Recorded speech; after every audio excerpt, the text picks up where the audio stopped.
ഇപ്പോൾ സ്കൂളിൽ പോയി കഴിഞ്ഞാൽ ഒരു ക്ലാസ്സിലെ കുട്ടികൾ നോക്കിയാൽ അതിലൊരു 50 to 60% ആൾക്കാരും ഓവർ വെയ്റ്റ് അല്ലെങ്കിൽ ഒബീസ് ആയിരിക്കും.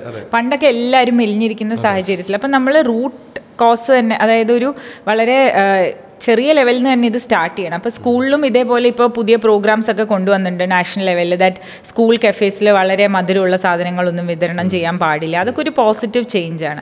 അപ്പോൾ സ്കൂൾ ലെവലിൽ തന്നെ കുട്ടികളോട് ഹെൽത്തി ഡയറ്റ് എന്താണ്, ബാലൻസ് ഡയറ്റ് എന്താണ് പ്രോപ്പർ എക്സസൈസ്. അപ്പോൾ എക്സസൈസ് നമ്മൾ മസിൽ ഉണ്ടാക്കാനോ ജിമ്മിൽ പോയി ജിം ആവാനാണോ, അങ്ങനെയല്ല. അപ്പോൾ ഒരു പ്രോപ്പർ എക്സസൈസും ഡയറ്റും കൊച്ചു പ്രായം തൊട്ടേ നമ്മൾ അവരെ അവെയർ ആക്കണം. അത് ഒരു പോയിൻ്റാണ്. പിന്നെ അതേപോലെ ഡയബറ്റീസ് ഉള്ള ആൾക്കാർക്ക് ഒരു ഡയറ്റ് ഒന്നും ഇല്ല. ഒരു ഹെൽത്തി ഡയറ്റാണ് നമ്മളെല്ലാവരും ഫോളോ ചെയ്യേണ്ടത്. അത് അപ്പോൾ വീട്ടിലൊരു ഡയബറ്റീസ് ഉള്ള ആളാണെങ്കിൽ തന്നെ വീട്ടിലെല്ലാവരും ആക്ച്വലി കഴിക്കേണ്ടത് ഒരു ഹെൽത്തി ഡയറ്റാണ്. അപ്പോൾ അതിലോട്ടൊക്കെ നമ്മൾ തിരിച്ചു പോകുകയാണെങ്കിൽ നമുക്ക് ഈ ജീവിതശൈലി രോഗങ്ങൾ കുറയ്ക്കാൻ വളരെയധികം പറ്റും. കുട്ടിയൊക്കെ ആണെങ്കിലും സ്ക്രീൻ ടൈമൊക്കെ നമുക്കിപ്പം അറിയാം, കുട്ടികൾ മൊബൈലും കണ്ട് ചിപ്സ് ലേസൊക്കെ കഴിച്ചുകൊണ്ടിങ്ങനെ ഇരിക്കും. ആ ഒരു സ്റ്റൈൽ നമുക്ക് വീട്ടിൽ വെച്ച് തന്നെ ഒരു പരിധി വരെ മാറ്റാവുന്നതാണ്. നമ്മൾ സ്ക്രീൻ ടൈം ലിമിറ്റ് ചെയ്യുക, കൂടുതൽ നേരം കുട്ടികളെ കളിക്കാൻ വിടുക. പണ്ട് കുട്ടികൾ എത്ര പേരിപ്പം നമ്മൾ ഗ്രൗണ്ടിൽ പോയി കളിക്കാൻ വേണ്ടി വൈകുന്നേരം പോകുന്നുണ്ടെന്നുള്ളത് നമുക്ക് തന്നെ അറിയാവുന്ന കാര്യമാണ്. അപ്പോൾ ആ ഒരു മാറ്റം നമ്മുടെ വീട്ടിൽ നിന്ന് തന്നെയാണ് ആദ്യം തുടങ്ങേണ്ടത്.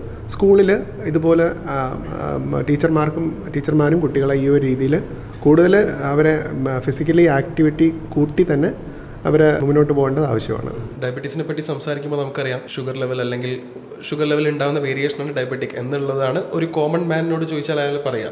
അപ്പോൾ അതിനപ്പുറത്തേക്ക് ഈ ഡയബറ്റീസ് എന്ന് പറയുന്ന അസുഖം എന്തൊക്കെ ഡിഫിക്കൽട്ടീസ് ആണ് അല്ലെങ്കിൽ എന്തൊക്കെ കോംപ്ലിക്കേഷൻസ് ആണ് നമ്മുടെ ലൈഫിൽ ഉണ്ടാക്കുന്നത്? പ്രമേഹം നിയന്ത്രിച്ചില്ല എന്നുണ്ടെങ്കിൽ അത് ശരീരത്തിൻ്റെ മറ്റ് അവയവങ്ങളിൽ സങ്കീർണതകൾ ഉണ്ടാക്കാം, കേടുപാടുകൾ ഉണ്ടാക്കാം. പ്രധാനമായിട്ട് പ്രമേഹം രക്തക്കുഴലുകളെ ബാധിക്കും. അപ്പോൾ അത് ചെറിയ രക്തക്കുഴലുകളാണെന്നുണ്ടെങ്കിൽ നമ്മുടെ നാഡീവ്യൂഹത്തിന്, കിഡ്നിക്ക്, കണ്ണിൻ്റെ നേത്രപടലത്തിനൊക്കെ, റെറ്റിനയ്ക്കൊക്കെ ഡാമേജ് വരുത്താം.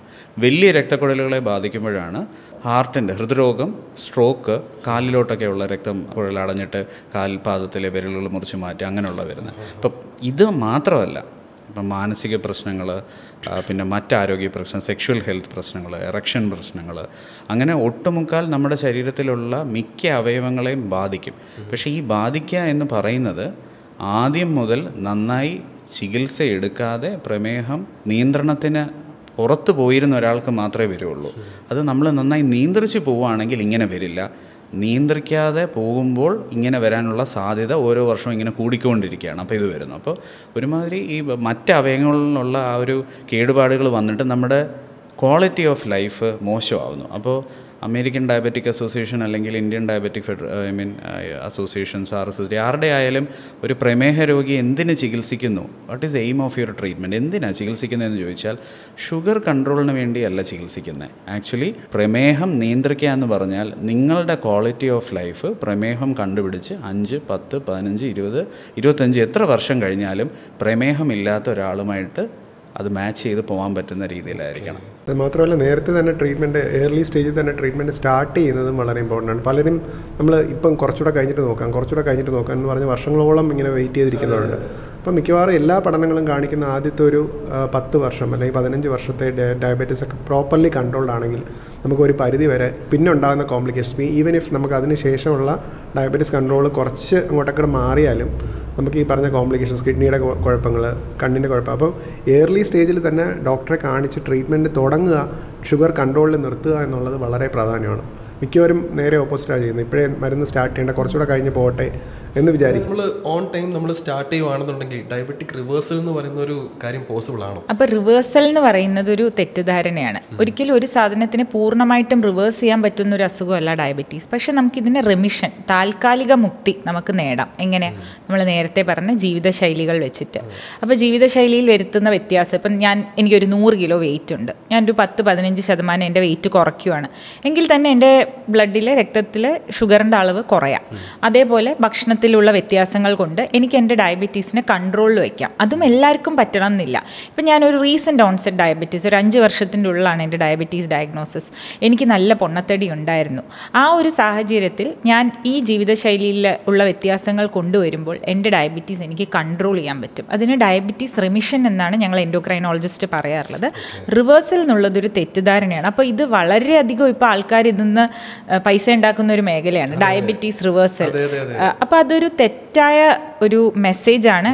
Diabetes you can go into remission, but it is not possible to completely reverse your diabetes. വേറൊരു അപകടം കൂടെ ഉള്ളത്, നമുക്ക് ഈ പറഞ്ഞ പോലെ പലതരത്തിലുള്ള ഡയബറ്റീസ് ഉണ്ട്. ടൈപ്പ് 1 ഡയബറ്റീസ് ഉണ്ട്, പാൻക്രിയാസിൻ്റെ ഗ്രന്ഥിയുടെ അബ്നോർമാലിറ്റീസ് കാരണം ഉണ്ടാകുന്ന ഡയബറ്റീസ്. ഇതൊക്കെ ഇൻസുലിൻ ഡിപ്പെൻഡൻ്റ് ആയിട്ടുള്ള ഡയബറ്റീസ് ആണ്. അതായത് ഇൻസുലിൻ അവരുടെ ജീവിതത്തിന് തന്നെ ആവശ്യമുള്ളതാണ്. നമ്മുടെ നോർമൽ ജീവന് അപകടം ഉണ്ടായിരിക്കുന്ന പ്രശ്നങ്ങൾ തന്നെ ഇൻസുലിൻ നിർത്തി കഴിഞ്ഞാൽ വരാം.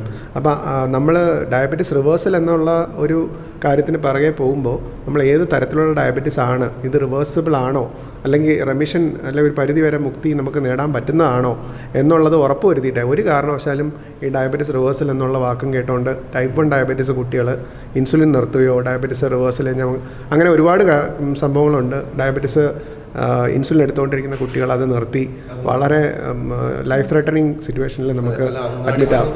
അതെ അതെ അതെ, ഒരുപാട് കാര്യങ്ങൾ ആൾക്കാർ പറയുന്നത് ഈ ടാബ്ലറ്റ്സ് ദിവസം കഴിച്ചു കഴിഞ്ഞാൽ ഡയബറ്റിക്. അത് മാത്രമല്ല, ഈ റിവേഴ്സൽ അല്ലെങ്കിൽ റെമിഷൻ എന്നാണ് ടേമാണ് നമ്മൾ ഉപയോഗിക്കുന്നത്.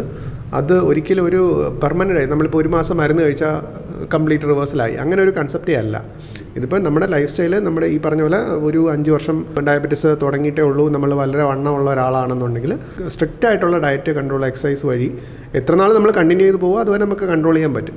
അത് മരുന്നുകളുടെ അളവും കുറയ്ക്കാൻ പറ്റും, ഒരു പക്ഷേ മരുന്നുകൾ നിർത്താനും പറ്റിയേക്കും. പക്ഷേ ഇത് ഒരു പെർമനൻറ്റ് പ്രോസസ്സ് അല്ല. നമ്മൾ എന്നാണോ ഇത് നിർത്തി പഴയ പോലെ നമ്മുടെ ജീവിതശൈലിയൊക്കെ പഴയ പോലെ ആകുന്നത്, അതിപ്പോൾ ഇത് വീണ്ടും പഴയ പോലെ ആവാം. അപ്പോൾ ഡയബറ്റീസ് ആണ് അല്ലെങ്കിൽ നമ്മൾ ടെസ്റ്റ് ചെയ്തിട്ട് നമ്മൾ ഡയബറ്റിക് ആണ് എന്നറിയുന്ന ആ ഒരു മൊമെൻറ്റിൽ ഒരു പേഷ്യൻ്റ് അല്ലെങ്കിൽ ഒരു വ്യക്തി പോകുന്ന ഒരു മെൻ്റൽ ട്രോമയുണ്ട്. കാരണം ഒരു പേടിയോടെയാണ് നമ്മൾ എപ്പോഴും ഡയബറ്റിക് എന്ന് പറയുന്നൊരു സിറ്റുവേഷൻ നമ്മൾ അപ്രോച്ച് ചെയ്യുക. ശരിക്കും അങ്ങനെ ഒരു പേടിയുടെ ആവശ്യമുണ്ടോ സർ? അങ്ങനൊരു പേടിയുടെ ആവശ്യമേ ഇല്ല. അങ്ങനൊരു പേടി അല്ലെങ്കിൽ അങ്ങനൊരു സ്റ്റിഗ്മ, ഇതൊരു പേടിപ്പെടുത്തുന്ന അസുഖമാണെന്ന് നമ്മൾ വിചാരിക്കേണ്ട കാര്യമില്ല. പ്രമേഹം മറ്റനവധി അസുഖങ്ങളെ പോലെ ഒരു സാധാരണ അസുഖമാണ്. അതിൻ്റെ ചികിത്സയും വളരെ ലളിതമാണ്, ലഘുവാണ്. അത് കറക്റ്റായിട്ട് ശരിയായ രീതിയിൽ ചികിത്സിച്ചാൽ നമുക്ക് ഭാവിയിൽ വേറെ യാതൊരു പ്രശ്നങ്ങളും വരില്ല. ചികിത്സ മുടക്കുന്നു, ചികിത്സയ്ക്ക് ആരെയും കാണിക്കുന്നില്ല, അതിൻ്റെ തെറ്റായ ചികിത്സകൾ എടുക്കുന്നു. ഇങ്ങനെയൊക്കെ വരുമ്പോൾ ചില സങ്കീർണതകൾ ആൾക്കാർക്ക് വരാൻ സാധ്യതയുണ്ട്.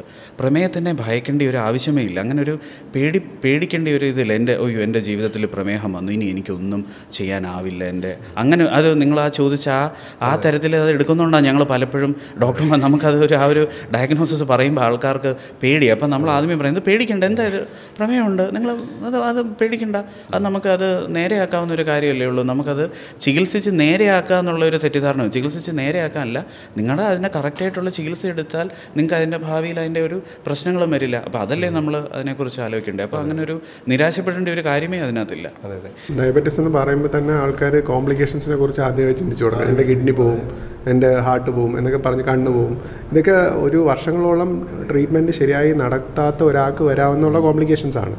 പക്ഷേ ശരിയായ രീതിയിൽ നമ്മൾ ട്രീറ്റ്മെൻറ്റ് എടുത്തു കഴിഞ്ഞാൽ, ശരിയായ രീതിയിൽ ജീവിതശൈലി മാറ്റി പോയി കഴിഞ്ഞാൽ നമുക്ക് വളരെ നല്ല രീതിയിൽ തന്നെ സാധാരണ ഒരാൾ എങ്ങനെ ജീവിക്കുമോ അതുപോലെ തന്നെ നമുക്ക് ഡയബറ്റീസ് ഉള്ള ഒരാൾക്കും ജീവിക്കാൻ പറ്റും.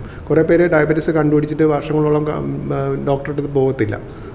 എനിക്ക് മരുന്ന് തുടങ്ങിക്കളയും, മരുന്ന് തുടങ്ങിയാൽ പിന്നെ ജീവിതകാലം മൊത്തം കഴിക്കേണ്ടി വരും, അത് കഴിഞ്ഞ് കോംപ്ലിക്കേഷൻ വരും, ഈ മെറ്റ്ഫോമിൻ മരുന്ന് കാരണം കിഡ്നി പോവും, ഇങ്ങനെയുള്ള കുറേ ചിന്തകൾ കാരണം. അങ്ങനെ ഒന്നും പേടിക്കേണ്ട ഒരു കാര്യമേ ഇല്ല. ഡയബറ്റീസ് ഉണ്ടെങ്കിൽ ആദ്യം തന്നെ ഒരു ഡോക്ടറെ അടുത്ത് പോയി നിങ്ങളുടെ ഹെൽത്ത് സ്റ്റാറ്റസ് എന്താണെന്ന് ചെക്ക് ചെയ്യുക. ട്രീറ്റ്മെൻറ്റ് വേണമെന്നുണ്ടെങ്കിൽ അത് എത്രയും പെട്ടെന്ന് തുടങ്ങുക എന്നുള്ളത് തന്നെയാണ് നല്ലത്. അപ്പോൾ അതുമായിട്ട് ബന്ധപ്പെടുത്തി സംസാരിക്കുകയാണെന്നുണ്ടെങ്കിൽ എനിക്ക് ഡയബറ്റിക് ആണ് അല്ലെങ്കിൽ ഞാൻ ഡയബറ്റീസ് പേഷ്യൻ്റ് ആണെന്ന് എനിക്ക് അക്സെപ്റ്റ് ചെയ്യാൻ സ്വന്തമായിട്ട് ബുദ്ധിമുട്ടുണ്ടാവും. അതിപ്പോൾ അങ്ങനെ തന്നെയാണ് എല്ലാവരുടെയും കാര്യം. ഫസ്റ്റ് ഞാനത് അക്സെപ്റ്റ് ചെയ്യാന്നുള്ളൊരു പരിപാടിയുണ്ട്. ഫോർ എക്സാമ്പിൾ, ഇപ്പോൾ മറ്റൊരാളുടെ എൻ്റെ ഒരു സുഹൃത്തിനോട് പോലും ഞാൻ ഡയബറ്റിക് ആണെന്നുണ്ടെങ്കിൽ ഒരുപക്ഷെ ഞാൻ ഡയബറ്റിക് ആടാ, എനിക്ക് കുറച്ചൊരു ഷുഗർ പ്രശ്നമുണ്ട് എന്ന് പറയാൻ എനിക്കൊരു ബുദ്ധിമുട്ടുണ്ടാവും. അതൊരു സോഷ്യൽ സ്റ്റിഗ്മയല്ലേ? എന്തുകൊണ്ടായിരിക്കും അങ്ങനെ ചിന്തിക്കുന്ന ആൾക്കാർ? പലതരത്തിലുള്ള ഡയബറ്റീസ് ഉണ്ട്, ടൈപ്പ് 1, ടൈപ്പ് 2. അപ്പോൾ ജീവിതശൈലി രോഗം എന്ന് നമ്മൾ വിളിക്കുന്നത് കൂടുതലും ടൈപ്പ് 2 ഡയബറ്റീസിനെയാണ്. അപ്പോൾ ടൈപ്പ് 2 ഡയബറ്റീസ് യൂഷ്വലി വരുന്നത് നമ്മുടെ ജീവിതശൈലിയിലുള്ള വ്യത്യാസങ്ങൾ കൊണ്ടാണ്. ഒരു കാരണം പറഞ്ഞാൽ എക്സ്പ്ലെയിൻ ചെയ്യാൻ പറ്റുന്നത്.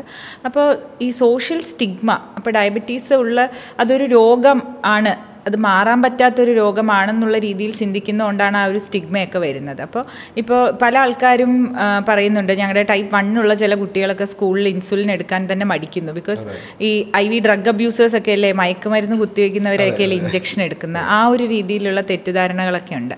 അപ്പോൾ ഈ സ്റ്റിഗ്മ അവോയ്ഡ് ചെയ്യാൻ ഏറ്റവും കൂടുതൽ വേണ്ടത് എഡ്യൂക്കേഷനാണ്. അതായത് ബാക്കിയുള്ളവർ അറിയണം എന്താണ് ഡയബറ്റീസ്, എന്തൊക്കെ തരത്തിലുള്ള ഡയബറ്റീസ് ഉണ്ടാകാം. അപ്പോൾ ഡയബറ്റീസ് ഒരു ജീവിതത്തിൻ്റെ എൻഡല്ല, അത് ജസ്റ്റ് നമ്മുടെ ബോഡി തന്നെ നമുക്ക് പറഞ്ഞു തരികയാണ്, ഓക്കെ നിങ്ങൾ ജീവിക്കുന്ന രീതി അത്ര ശരിയല്ല, കുറച്ചും കൂടെയൊക്കെ ഹെൽത്തിനെ ശ്രദ്ധിക്കണം. അപ്പോൾ അങ്ങനത്തെ ഒരു ഇൻഡിക്കേറ്ററും കൂടെയാണ് ഡയബറ്റീസ്. അപ്പോൾ സ്റ്റിഗ്മ എന്നുള്ള വാക്ക് ഡെഫിനറ്റ്ലി കുറേ പേഷ്യൻസ് അത് പറയാറുണ്ട്, നമുക്ക് മനസ്സിലാവാറുണ്ട്. അത് ഈ എഡ്യൂക്കേഷൻ ഇല്ലാത്തത് കൊണ്ടാണ്. നമ്മളൊരു പബ്ലിക് പ്ലാറ്റ്ഫോമിൽ നല്ലോണം എല്ലാവരെയും എഡ്യൂക്കേറ്റ് ചെയ്താൽ ആ ഒരു സോഷ്യൽ സ്റ്റിഗ്മ കുറയും, ആൾക്കാർ പറയും, ബാക്കിയുള്ളവരുമായിട്ട് ഷെയർ ചെയ്യും ഈ ഒരു ഹെൽത്ത് കണ്ടീഷൻ എനിക്കുണ്ട് എന്നുള്ളത്. ഇതൊരു വളരെ കോമൺ ആയിട്ട് വരുന്നൊരു ഡിസീസാണ്. ഇപ്പോൾ നമ്മൾ പണ്ടത്തെ കാലത്തൊക്കെ ആണെന്നുണ്ടെങ്കിൽ അപൂർവം കുറച്ച് പേർക്ക്, അല്ലാന്നുണ്ടെങ്കിൽ ഒരു 40 അല്ലെങ്കിൽ 45 ഒക്കെ കഴിഞ്ഞ ആൾക്കാർക്കായിരുന്നു ഡയബറ്റീസ് വന്നുകൊണ്ടിരുന്നത്. ഇന്നിപ്പോൾ നോക്കുകയാണെന്നുണ്ടെങ്കിൽ ഒരു ജനിക്കുന്ന കുട്ടിക്കോ അല്ലെങ്കിൽ ഒരു 2-3 മാസം പ്രായമുള്ള 3-4 വയസ്സൊക്കെ പ്രായമുള്ള കുട്ടിക്ക് പോലും ബോഡിയിലെ ഷുഗർ ലെവൽ കൂടുതലായിട്ടൊക്കെ റിപ്പോർട്ട്സ് ഉണ്ട്. എന്തുകൊണ്ടായിരിക്കും അതിനുള്ള റീസൺ? ഇപ്പോൾ അത് കൂടി വരുന്നതിൻ്റെ റീസൺ എന്തായിരിക്കും സാർ? ഡോക്ടർ രേഷ്മ ഇപ്പോൾ സൂചിപ്പിച്ചു, പ്രമേഹം എന്ന് പറഞ്ഞാൽ പലതരത്തിലുണ്ട്. ടൈപ്പ് 1 ഡയബറ്റീസ്, ടൈപ്പ് 2 ഡയബറ്റീസാണ് സാധാരണയായിട്ട് കാണുന്നത്. കുട്ടികളിലും ജന്മനാ വരുന്ന പ്രമേഹം ഇതുമായിട്ട് യാതൊരു ബന്ധവുമില്ല. അത് വളരെ കുറച്ച് കുട്ടികളിൽ മാത്രം വരുന്ന ജനിതകമായ കാരണങ്ങൾ കൊണ്ട് വരുന്ന നിയോനേറ്റൽ ഡയബറ്റീസാണ്. ഭാഗ്യവശാൽ അത് വളരെ കുറച്ച് കുഞ്ഞുങ്ങൾക്കേ വരുള്ളൂ. നമ്മളൊരു പൊതു ആരോഗ്യത്തിനെ ബാധിക്കുന്ന അല്ലെങ്കിൽ പൊതുവായിട്ട് സമൂഹത്തിനെ ബാധിക്കുന്ന പ്രമേഹം എന്ന് പറയുന്നത് ടൈപ്പ് 2 പ്രമേഹമാണ്. അതാണ് നമുക്കിപ്പം കൂടുതലായിട്ട് ആൾക്കാരിൽ ഈ ICMRൻ്റെ ഈ അടുത്തിടയ്ക്ക് കേരളത്തിൽ ഉൾപ്പെടെയുള്ള സ്റ്റഡീസ് നടത്തിയപ്പോൾ കണ്ടത്, നല്ലൊരു 3-1 മേളിൽ പ്രമേഹത്തിന് സാധ്യതയുണ്ട്. പ്രമേഹത്തിന് മുന്നോടിയായിട്ടുള്ള അവസ്ഥയിൽ ജീവിക്കുന്നവരുടെ എണ്ണം മില്യൺസിലാണ് ഇന്ത്യയിൽ. അതെന്തുകൊണ്ട് വരുന്നു എന്ന് വെച്ചാൽ നമ്മുടെ ജനിതകമായി നമുക്ക് ഷുഗർ കൂടാൻ സാധ്യതയുള്ള ഒരു സമൂഹമാണ്. അതിൽ എൻവയറമെൻ്റൽ ഫാക്ടേഴ്സ്, നമ്മുടെ സോഷ്യൽ സാമൂഹിക ജീവിതശൈലി, വ്യായാമക്കുറവ്, അമിതവണ്ണത്തിൻ്റെ അതിപ്രസരം, അമിതവണ്ണവും സമൂഹത്തിൽ ഇൻക്രീസ് ചെയ്യണം. അപ്പോൾ ഇതൊക്കെ വന്നപ്പോൾ ആ ജീവിതശൈലി രോഗങ്ങൾ പുറത്തേക്ക് വരാൻ തുടങ്ങി. അപ്പോൾ നമ്മുടെ ജീവിതത്തിൽ മൊത്തമായിട്ട് വന്ന മാറ്റങ്ങളുടെ ഒരു പ്രതിഫലനം എന്നുള്ളതേ ഉള്ളൂ. ടൈപ്പ് 1 പ്രമേഹത്തിലോ മറ്റ് ജനിതക പ്രമേഹത്തിലോ ആക്ച്വലി ഈ നമ്പറുകൾ അങ്ങനെ കൂടുന്നില്ല. നമ്മൾ കൂടുതലായിട്ട് ഇപ്പോൾ അവരെ തിരിച്ചറിയുന്നുണ്ടെന്നുള്ളതേ ഉള്ളൂ. അപ്പോൾ ഒരു പൊതു ആരോഗ്യത്തിനെ അല്ലെങ്കിൽ നമ്മുടെ ഒരു പബ്ലിക് ഹെൽത്തിനെ ബാധിക്കുന്ന പൊതുവായ സമൂഹത്തിന് നമ്മൾ വലുതായിട്ട് ഇപ്പോൾ നേരിടുന്നത് ടൈപ്പ് 2 പ്രമേഹമാണ്. അത് കൂടുതലായിട്ട് കാണുന്നത് നമ്മുടെ ജീവിതശൈലിയിൽ വന്നു. നമ്മളിപ്പോൾ ആ പ്രോസസ്ഡ് ആഹാരങ്ങൾ കൂടുതലായി കഴിക്കുന്നു, കൊഴുപ്പ് അടങ്ങിയ ആഹാരങ്ങൾ കൂടുതലായി കഴിക്കുന്നു, അതിൻ്റെ കൂടെ വ്യായാമം നന്നായി കുറയുന്നു. അമിതവണ്ണം സമൂഹത്തിൽ എങ്ങനെ ആ ഗ്രാഫ് ഉയരുന്നോ അതിന് പാരലായിട്ടാണ് ജീവിതശൈലി രോഗങ്ങളും അതും കൂടുന്നത്. പിന്നെ അതിനൊരു ജനറ്റിക് ഫാക്ടറുണ്ട്.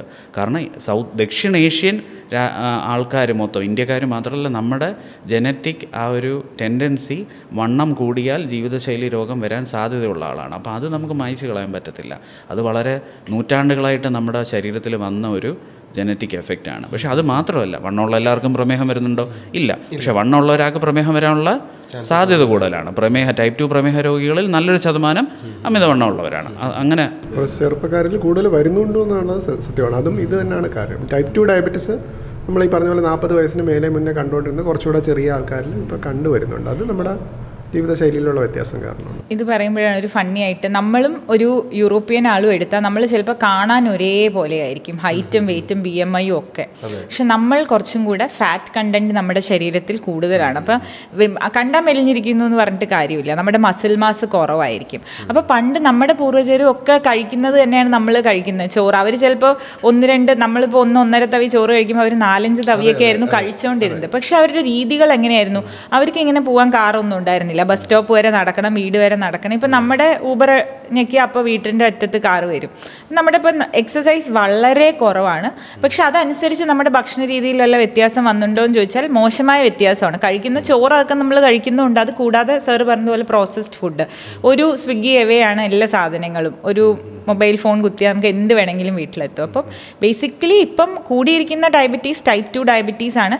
പിന്നെ മറ്റേ ഈ കുഞ്ഞുങ്ങളുടെ കാര്യം ചോദിച്ചു, അതിപ്പോൾ നമ്മൾ കൂടുതലായിട്ടും കണ്ടുപിടിക്കുന്നുണ്ട്. പണ്ട് ചിലപ്പോൾ ഇങ്ങനത്തെയൊക്കെ കുഞ്ഞുങ്ങൾ ഇങ്ങനെ വളരെ മോശമായ അവസ്ഥ അവസ്ഥയിൽ നേരെ മരിച്ചിട്ടൊക്കെ ആയിരിക്കും കൊണ്ടുവരുന്നത്, നമുക്ക് കണ്ടുപിടിക്കാൻ പോലും പറ്റില്ല. അപ്പം നമ്മളിപ്പോൾ ശരിക്കും നല്ലൊരു സമയത്താണ് ജീവിച്ചുകൊണ്ടിരിക്കുന്നത്. ദാറ്റ് നമ്മൾ ഇതൊക്കെ കണ്ടുപിടിക്കാൻ പറ്റുന്നുണ്ട്. ഇൻസുലിൻ കറക്റ്റായിട്ട് ഇപ്പോൾ ഒരു ന്യൂനേറ്റൽ ഡയബറ്റീസിനൊക്കെ എടുത്ത് അവരെ സേവ് ചെയ്യാൻ പറ്റും, ഒരു കുഴപ്പമില്ലാതെ അവർക്കും മുന്നോട്ട് പോകാം. അപ്പോൾ ഇപ്പം കൂടി വരുന്നത് കണ്ടുപിടിക്കുന്നത് കൂടുതൽ കൊണ്ടാണെന്നാണ് ഒരു പോയിന്റ് പറയാനുള്ളത്. അത് ചെറുപ്പക്കാരെന്ന് വെച്ചാൽ നിങ്ങൾ ജനിക്കുന്ന കുട്ടികളിലെയും ടൈപ്പ് 1 ഡയബറ്റീസിൻ്റെയും ഡോക്ടർ ശ്രീജിത്ത് പറഞ്ഞതിൻ്റെ തൊട്ട് നമ്മൾ ടൈപ്പ് 2 പ്രമേഹം ചെറുപ്പക്കാരിൽ വളരെ കൂടുതലാണ്. കാരണം ലൈഫ് സ്പാൻ കൂടി, ചെറുപ്പകാലം തൊട്ടേ ഈ പറഞ്ഞ രീതിയിൽ നമ്മുടെ ജീവിതശൈലി മാറി, അമിതവണ്ണം ആണ് ഒരു പ്രധാന ഘടകം. അതുകൊണ്ട് ചെറുപ്പക്കാരിൽ ടൈപ്പ് 2 പ്രമേഹം വളരെയധികം കൂടുതൽ തന്നെയാണ്. ഒരു പബ്ലിക് ഹെൽത്ത് കൺസേൺ ആണ്. ഒരു സാമൂഹ്യ ആരോഗ്യ രംഗത്തെ, നമ്മുടെ പൊതു ആരോഗ്യ രംഗത്ത് ഏറ്റവും ശ്രദ്ധ കൊടുക്കേണ്ട ഒരു കാര്യം തന്നെയാണ്.